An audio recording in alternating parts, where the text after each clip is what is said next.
بسم اللہ الرحمن الرحیم صلی اللہ علیہ یا رسول اللہ۔ سجدہ تلاوت کا بیان۔ سیاہ میں سے صحیح مسلم شریف کے اندر آقا دو جہاں صلی اللہ علیہ وسلم نے ارشاد فرمایا، جب میرا کوئی غلام ابن آدم میرا امتی قرآن پاک میں سجدے والی آیت کو تلاوت کرتا ہے، میں اگلے جملے خود عرض کر رہا ہوں، یا سنتا ہے، یہ حدیث میں نہیں ہے، اگرچہ سننے سے بھی لازم ہے، اس حدیث میں صرف تلاوت کرنے کا ذکر، اور پھر اللہ کی توفیق سے سجدہ ریز ہو جاتا ہے اللہ کی بارگاہ میں۔ آقا کریم علیہ السلام نے فرمایا، شیطان اسے دور ہٹ جاتا اور رو رو کے کہتا ہے، ہائے میری بربادی، ہائے میری بربادی۔ ابن آدم کو سجدے کا حکم ہوا، اس نے اپنے رب کا حکم مان کے سجدہ کر ڈالا، اور اس کے لیے جنت ہے، اور مجھے اللہ نے حکم دیا، میں نے سجدہ نہ کیا، انکار کیا، تو میرے لیے دوزخ ہے۔ آپ جب بھی سجدہ تلاوت کرتے ہیں شیطان یہی کچھ کہتا ہے۔ آپ اندازہ لگائیں کہ سجدہ تلاوت کی اہمیت کس قدر ہے۔ آپ نے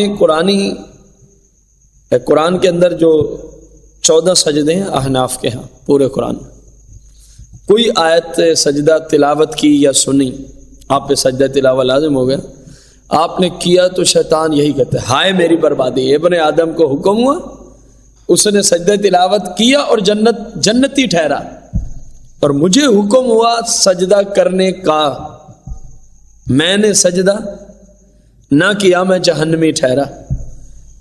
اس حدیث سے معلوم ہوا، کیونکہ شیطان کو جو حکم تھا وہ سجدہ تھا تعظیم آدم علیہ الصلوۃ والتسلیم کے لیے، آدم علیہ السلام کی تعظیم کے لیے جھکنا تھا۔ غور کریں ذرا، شیطان نے بتا دیا کہ میں نے آدم کی تعظیم نہ کی، سو میں جہنمی ٹھہرا، تو جو بھی نبیوں کی تعظیم نہ کرے سو وہ جہنمی ٹھہرا، کیونکہ یہ تو حدیث پاک بتا رہی ہے۔ اور ایک دفعہ نہیں شیطان اس کا اعلان کرتا کہ جو نبی کی تعظیم نہ کرے وہ جہنمی ہے، پتہ نہیں کتنے کروڑ مرتبہ اعلان ہو چکا ہے۔ ایک مسلمان نے ایک مرتبہ قرآن پاک کے 30 پارے مکمل کیے تو 14 سجدے اس نے کیے، 14 بار تو یوسف ایمان نے ایک بندے کے ایک ختم پہ یہ جملے بولے، ہائے میں نے آدم کی تعظیم نہ کی، میں جہنمی ٹھہرا، اور یہ بندہ جنتی ٹھہرا۔ تو آپ اندازہ لگائیں 1400 سالوں میں کتنی بار قرآن پاک کو پڑھا گیا ہوگا پورے ورلڈ میں، اور ہر ایک قرآن پر 14 سجدے۔ تو اب بھی کسی کو عقل نہ ہے کہ نبی کی تعظیم نہ کرنا کتنا بڑا گناہ ہے، تو اپنی قسمت کو رہو، اور کیا کیا جا سکتا۔ پورے قرآن مقدس میں 14 سجدے ہیں۔ میں تھوڑا سا اشارہ کر دیتا ہوں سورتوں کا نام لے کے آیت کی طرف۔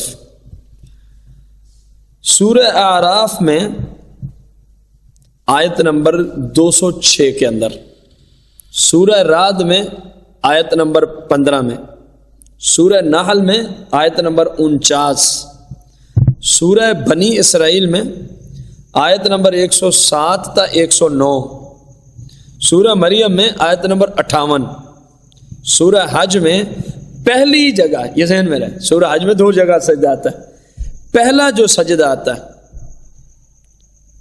وہ آیت نمبر 18، اس سے سجدہ تلاوت لازم آتا ہے۔ دوسرا احناف کے ہاں سورہ حج کا نہیں ہے، وہ امام شافعی کے ہاں۔ سورہ فرقان آیت نمبر 60، سورہ نمل آیت نمبر 25 اور 26،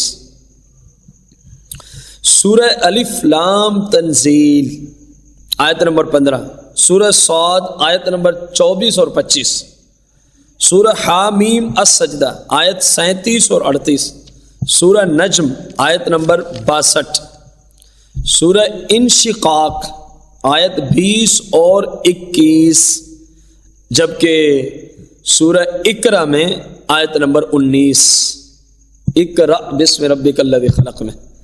تو یہ 14 مختلف صورتیں ہیں، ان کی آیات کے اعتبار سے 14 سجدے قرآن مقدس میں ہیں۔ آیت سجدہ پڑھنے یا سننے سے سجدہ تلاوت لازم ہو جاتا ہے۔ پڑھنے میں یہ شرط ہے اتنی آواز سے پڑھ رہا ہو کہ خود سن سکے، خود، جبکہ کوئی شور شرابہ نہ ہو، خود سن سکے۔ اور سننے والا کیا بالکثرت سنے تو پھر ہی سجدہ تلاوت لازم ہوگا؟ نہیں، بات سے سن لے سجدہ تلاوت لازم ہے، جبکہ باقی شرائط پائے جائیں جس کا ذکر آگے ہم کریں گے انشاءاللہ۔ سجدہ تلاوت واجب ہونے کے لیے وہ سجدہ تلاوت کے واجب ہونے کے لیے، لازم ہونے کے لیے سجدے والی پوری آیت کو پڑھنا ضروری نہیں ہے، بلکہ جہاں وہ سجدے کا مادہ پایا جاتا ہے اس کے پڑھنے سے سجدہ تلاوت لازم ہو جاتا ہے۔ یہ چیز ذہن میں رکھنا، جس لفظ میں وہ مادہ سجدے والا پایا جاتا ہے۔ اگر اتنی آواز سے آیت سجدہ پڑھی کہ سن تو سکتا ہے لیکن ارد گرد مارکیٹ میں ہے یا کسی ایسی جگہ شور ہے، اور شور کی وجہ سے نہیں سن سکا، تو اب بھی اس تلاوت کرنے والے پہ سجدہ تلاوت کیا ہوگا؟ لازم ہوگا۔ ایک شخص ہے سجدے والی آیت کو فقط ہونٹ ہلا دیتا ہے، پڑھتا نہیں ہے، ہونٹ ہلتے ہیں، آواز نہیں نکلتی، سمجھ نہیں آتی، آواز پیدا نہیں ہوتی، تو ہونٹ ہلنے سے جو آیت سجدہ پڑھی ہے اس سے سجدہ تلاوت لازم نہیں آتا۔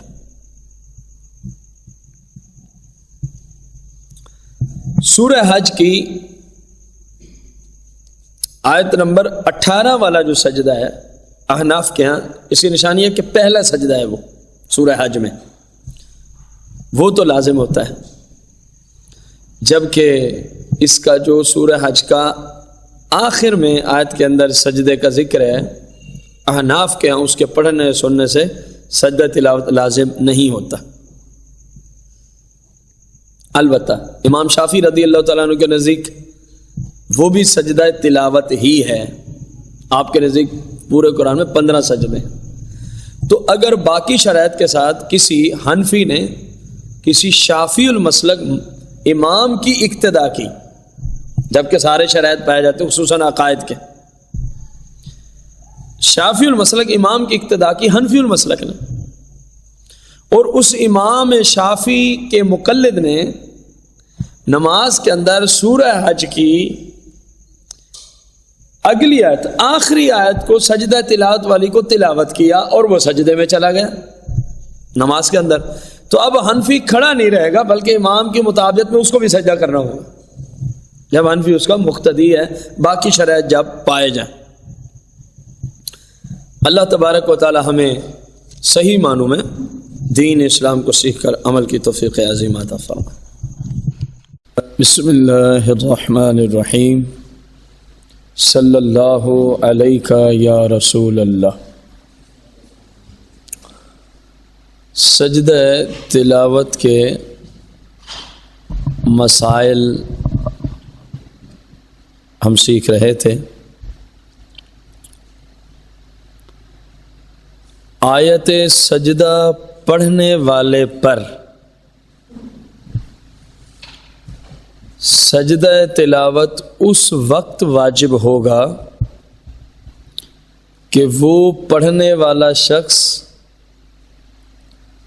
وجوب نماز کا اہل ہو، ادا کا یا قضا کا، یعنی وہ ایسا شخص ہو اس پہ نماز لازم ہو رہی ہو، خواہ ادا کے طور پہ یا قضا کے طور پہ۔ لہذا کوئی کافر اگر پڑھتا ہے، کیونکہ کافر پہ نماز کا وجوب نہیں ہے، اسی طرح کوئی نابالغ بچہ اگر آیت سجدہ تلاوت کرتا ہے تو ظاہر ہے نابالغ بچے پہ بھی نماز فرض نہیں ہے، نہ ادا نہ قضا۔ اسی طرح مجنون، پاگل، اور اسی طرح ہماری وہ مائیں بہنیں جو شرعی عذر میں ہوتی ہیں ایام مخصوصہ میں، خواہ وہ حیض کے اعتبار سے ہوں یا بچے کی ولادت کے بعد جو نفاس کے ایام ہوتے ہیں خواہ وہ ہوں، تو ان تمام صورتوں میں یعنی کافر نے، مجنون نے، نابالغ بچی یا بچے نے، حیض والی عورت نے یا نفاس والی عورت نے آیت سجدہ کو تلاوت کیا، اگرچہ حیض و نفاس کی حالت میں پڑھنے والے پر حرام ہے کہ وہ قرآن نہیں پڑھ سکتے، لیکن اگر کسی نے خطا کی تو سجدہ تلاوت ان پہ واجب نہیں ہوگا۔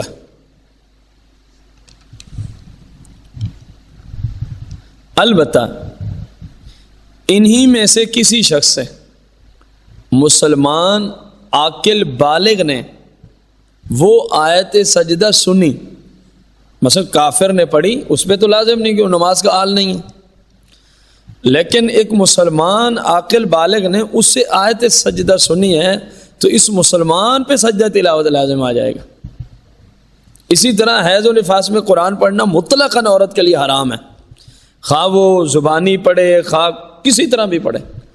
اگر کسی نے اس حرام کا ارتکاب کیا تو کوئی مسلمان عاقل بالغ اگر اسے آیت سجدہ سنے گا تو سننے والے پہ لازم آ جائے گا۔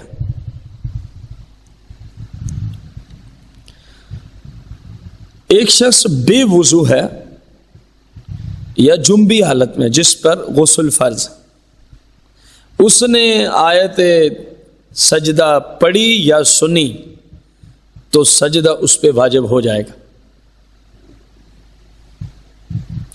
اسی طرح جو نشے میں دھوتے ہیں، شراب کا نشہ کرتا ہے، شراب پی کے دھوتے، اس نے آیت تلاوت، آیت سجدہ کی تلاوت کی یا سنی تو اس پہ بھی لازم ہے۔ حتیٰ کہ فقہاء اسلام فرماتے ہیں کہ کسی شخص نے سونے کی حالت میں، نیند کی حالت میں آیت تلاوت کو پڑھ دیا، بساؤ کا بندہ سوتے ہوئے بھی کلام کرتا ہے، اور جب وہ جاگا اس کو کسی نے خبر دی کہ تو نے یہ پڑھی تھی تو اس پہ بھی سجدہ تلاوت لازم ہوگا۔ اسی طرح نشے والے یا جو نیند کی حالت میں ہیں، اس نے آیت سجدہ کو پڑھا تو سننے والے پہ سجدہ لازم ہو جائے گا۔ یہ نہیں کہیں گے وہ تو سویا ہوا تھا، میں نے جو سنی اس وقت وہ سویا ہوا، یہ نہیں کہیں گے۔ قرآن پاک کا مختلف زبانوں میں ترجمہ کیا جاتا ہے۔ اہل لغت اپنی لغت کے اعتبار سے قرآن پاک کو سمجھنے کی کوشش کرتے، فارسی میں، اردو میں، انگلش میں یا کسی زبان میں آیت سجدہ کا ترجمہ کیا گیا تو اس کا ترجمہ کرنے والے اور اس ترجمے کو سننے والے پہ بھی سجدہ تلاوت لازم ہو جائے گا۔ فارسی میں ترجمہ کرے، اردو میں کرے، انگلش میں کرے یا کسی اور زبان میں کرے۔ آگے عام ہے کہ جو سن رہا ہے اس کو پتہ ہو یا نہ ہو کہ یہ ترجمہ سجدے والی آیت کا، البتہ اس کو اگر وہ نامعلوم ہے تو اس کو پھر بتا دیا گیا ہو، ورنہ تو ظاہر ہے وہ معذور ہوگا کہ یہ جو ابھی ترجمہ ہو رہا تھا یہ آیت سجدہ کا ترجمہ تھا۔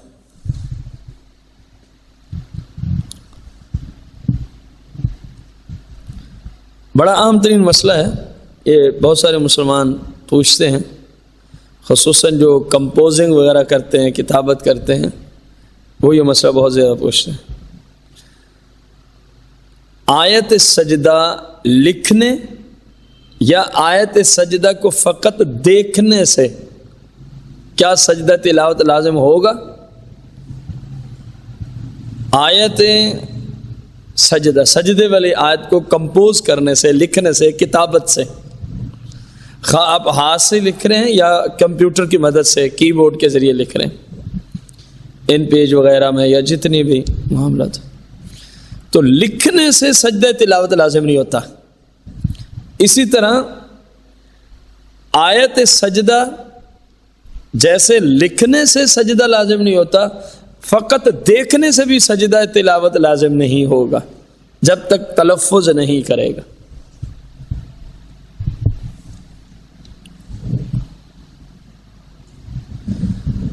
سجدہ تلاوت جب ہم نے کرنا ہے تو کیا ہمارے لیے باوضو ہونا ضروری ہے؟ تو جواب یہ ہے، سجدہ تلاوت کے لیے وہ تمام شرائط درکار ہیں جو نماز کے لیے درکار ہوتی، سوائے تکبیر تحریمہ کے۔ نماز کے اندر 6 شرائط ہیں نا، ان میں تکبیر تحریمہ بھی ہے۔ تو سجدہ تلاوت میں تکبیر تحریمہ کہتے ہیں، جو نماز شروع کرتے ہو سب سے پہلے ہم کہتے ہیں اللہ اکبر، اس کو تکبیر تحریم۔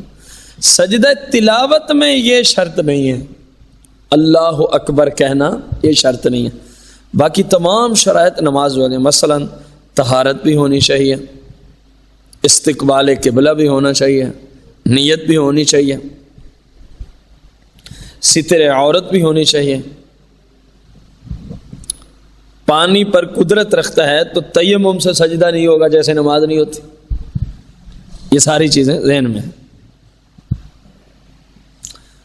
البتہ سجدہ تلاوت کی نیت میں یہ شرط نہیں ہے کہ سورہ حج والی آیت میں جو سجدہ آیا وہ کرنے لگا ہوں، بس مطلق سجدہ تلاوت اتنا کافی ہے۔ جس صورت کا کرنا ہے اس صورت کا ذکر کرنا یا ذہن میں رکھنا کوئی ضروری نہیں ہے۔ جو چیزیں نماز کو توڑ دیتی ہیں، فاسد کر دیتی ہیں، باطل کر دیتی ہیں، ان تمام سے سجدہ تلاوت بھی فاسد ہو جائے گا، ٹوٹ جائے گا۔ مثلا کلام کرنا، کہا لگانا، وضو کا ٹوٹ جانا، جیسے نماز ان سے ٹوٹ جاتی ہے، سجدہ تلاوت بھی ختم ہو گیا، دوبارہ کرنا ہوگا۔ اب سجدہ تلاوت کا طریقہ کیا ہے؟ سجدہ تلاوت کا طریقہ کیا ہے؟ سجدہ تلاوت کا سنت طریقہ یہ ہے جو آپ صلی اللہ علیہ وسلم سے، آپ کی شریعت سے ثابت ہے۔ بہتر ہے کہ کھڑے ہو کر اللہ اکبر کہتا ہوا سجدے میں جائے اور کم از کم 3 مرتبہ سبحان ربی العالی کہے، پھر اللہ اکبر کہتا ہوا کھڑا ہو جائے۔ اب سوال یہ ہے کہ ہم نے کہا کھڑے ہو کے، تو بندہ قرآن شریف بیٹھ کے پڑھ رہا ہے، تو کیا وہیں بیٹھے بیٹھے وہ اللہ اکبر کہہ کے سجدے کو نہیں جا سکتا؟ بالکل جا سکتا۔ ہم نے تو کہا افضل طریقہ یہ ہے، کھڑے ہونا، کھڑے ہو کے اللہ اکبر کہہ کے جانا، یہ افضل ہے۔ آپ قرآن پاک کی تلاوت کر رہے ہیں، وہیں بیٹھے بیٹھے اللہ اکبر کہیں، سجدے میں جائیں، اس کے بعد اللہ اکبر کہہ کے بیٹھے جائیں، اپنی تلاوت شروع کر دیں۔ سجدہ تلاوت کے اندر نہ اللہ اکبر کہتے وقت ہاتھ اٹھانے ہیں، نہ ہی اس میں اتحیات ہے، نہ ہی اس میں سلام ہے۔ بس جس حال میں بھی آپ قرآن شریف پڑھ رہے ہیں، اللہ اکبر، سجدے میں سبحان ربی العالی، سبحان ربی العالی، سبحان ربی العالی، کم از کم، زیادہ جتنا مرضی آپ طاقت عدد میں کہیں۔ اس کے بعد اللہ اکبر کہہ کے اپنی تلاوت جاری رکھنی ہے یا کہیں جانا ہے، آپ کی اپنی مرضی، جیسے آپ چاہیں۔ کیونکہ کھڑے ہو کے اللہ اکبر کہنا یا بعد میں کھڑے ہونا سجدے کے بعد، یہ مستحب ہے۔ کوئی کر لے تو اچھی بات ہے، نہیں کرتا تو بیٹھے بیٹھے سجدہ تلاوت کیا جا سکتا ہے۔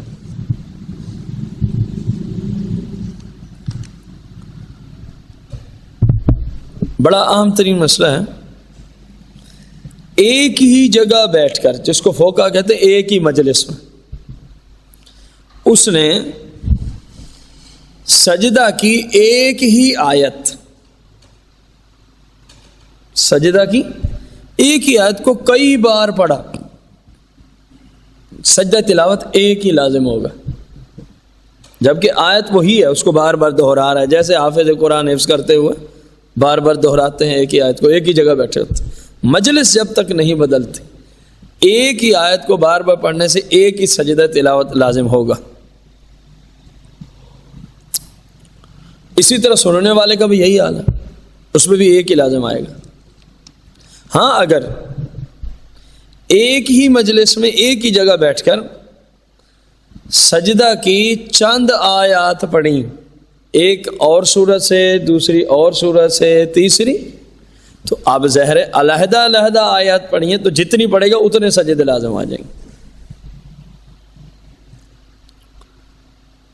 بعض لوگ یہ کرتے ہیں سجدہ تلاوت سے بچنے کی غرض، وہ سورت کو پڑھتے ہوئے آ رہے ہیں، جہاں بھی وہ پڑھ رہے ہیں، جہاں سجدہ تلاوت آتا ہے نا وہ آیت ہی چھوڑ دیتے، پھر آگے سے شروع کر دیتے۔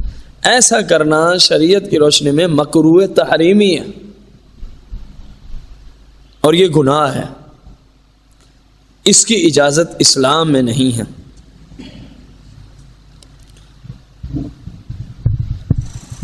سجدہ شکر کیا ہے؟ سجدہ شکر کیا ہے؟ مثال کے طور پہ سجدہ شکر کی تعریف، اللہ کریم نے آپ کو بیٹی جیسی عظیم نعمت عطا فرمائی، اللہ کریم نے آپ کو بیٹے جیسی نعمت عطا فرمائی، یا اللہ تبارک و تعالی نے آپ کو حلال طریقے سے تجارت میں نفع عطا فرمایا، کوئی اچھی حلال طریقے سے آپ کی نوکری لگ گئی، کوئی گم چیز، آپ کی چیز گم ہو گئی دوبارہ مل گئی، یا مریض نے شفا پائی، یا مسافر خیر خیریت سے واپس آ گیا، یعنی کسی بھی نعمت پر ملنے پر اللہ کی بارگاہ میں سجدہ کرنا یہ مستحب ہے، اور اسی کو سجدہ شکر کہا جاتا ہے۔ اس کا طریقہ سارے کا سارا وہی ہے جو سجدہ تلاوت کا ہے، اللہ اکبر کہہ کے سجدے کی حالت میں کم از کم 3 مرتبہ سبحان ربی الاعلی اللہ اکبر کہہ کے آپ سجدہ آپ کا ہو گیا ہے۔ اس کے لیے شرائط بھی وہی ہیں، باوضو ہونا، طہارت کا ہونا، استقبال قبلہ ہونا، سجدہ شکر اس کو کہا جاتا ہے۔ اللہ تبارک و تعالی مسلمانوں کو اسلام کے مطابق عمل کرنے کی سعادت عظمی عطا فرمائے۔